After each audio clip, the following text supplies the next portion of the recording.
ici, dans cette partie, je vais vous parler des inheritance ou bien l'héritage. Je vais profiter, je mets ça ici. Inheritance. Ok, ici, ok, ce qu'il faut savoir, c'est quoi? On parle de inheritance si et seulement si une fonction, si et seulement si un contrat hérite les fonctions d'un autre contrat, ou bien les propriétés d'un autre contrat. Par exemple, on peut prendre le même contrat comme ça. Disons, on peut créer notre contrat ici en bas. On appelle ça contract payable D. Et puis, dans ce smart contract, on va supposer que ce smart contract hérite, peut utiliser par exemple toutes les fonctions qui sont ici. Et comment est-ce qu'on peut dire à ce smart contract qui est payable D d'hériter toutes les fonctions qui sont dans le smart contract payable? On va faire comme ça, is, et puis on appelle les noms, on écrit les noms des smart contract parents. Si je déploie les smart contracts comme ça, quel smart contract j'ai choisi? Si je déploie les smart contract B, vous allez voir ce qu'on aura. Smart contract B est ici. Vous voyez, j'ai toutes les fonctions qui sont dans le contrat A. Je peux ajouter une autre fonction, par exemple, dans smart contract B. Je peux ajouter par exemple fonction get, une fonction au choix. View public returns, par exemple units, return par exemple des 10. Vous voyez, et que je peux effacer ces contrats.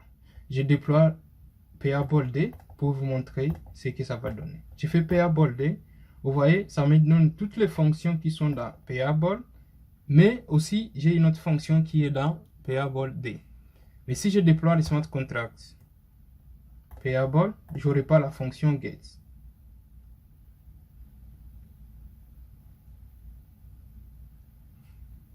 Ici, je dois mettre pire, non problème, c'est pas grave, parce que ce que je vais les retourner n'est pas stocké dans le smart contract. C'est pas grave. Ok, on va changer ça.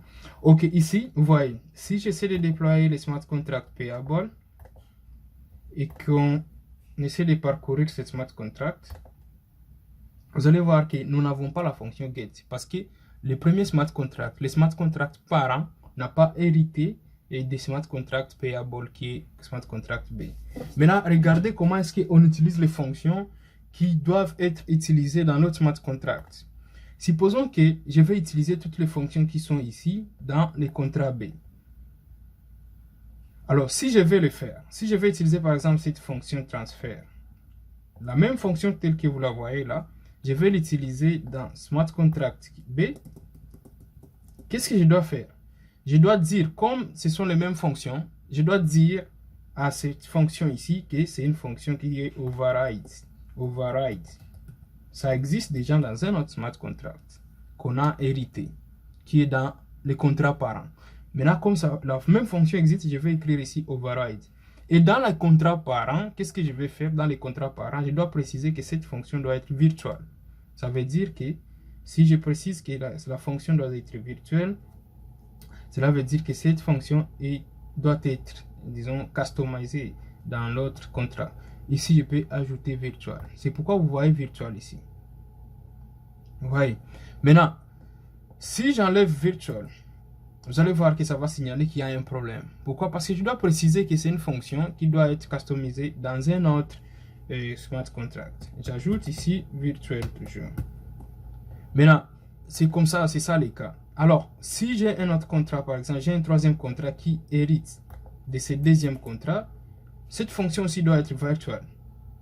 Vous voyez, cette fonction doit aussi être virtuelle, tel que vous le voyez. Comme c'est virtuel ici, si j'efface ici,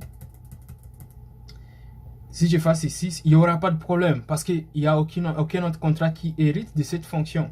Mais s'il y a un autre contrat qui hérite de cette fonction, par exemple, si je prends les mêmes contrats, je change seulement les noms. du troisième contrat. Je change seulement le nom, je mets ici Payable 3. Et puis j'ai dit qu'il hérite de Payable 2. J'aurais déjà un problème parce que j'aurais déjà un problème. Pourquoi? Ici ça marche parce que ça override. Mais dans notre contrat, il y aura un problème parce que ça n'override pas. Disons, ça override, mais ce n'est pas virtuel. Je dois préciser ici virtuel parce que c'est une fonction qui doit être utilisée ou bien customisée dans un autre contrat. Donc, c'est comme ça qu'on utilise les mots-clés keyword virtuel et c'est comme ça qu'on fait l'héritage.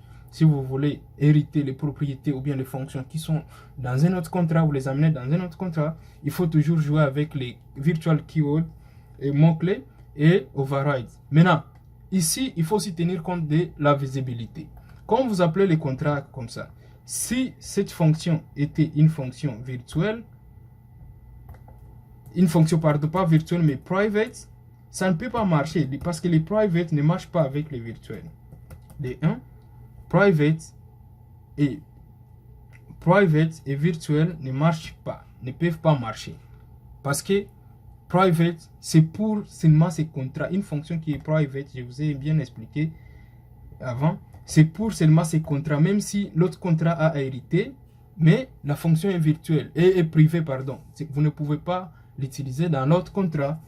Mais si c'est internal, vous allez voir que ça sera utilisé sans problème. Parce que internal est accessible en interne, même entre contrats, mais en interne ça va. Il y a un autre exemple.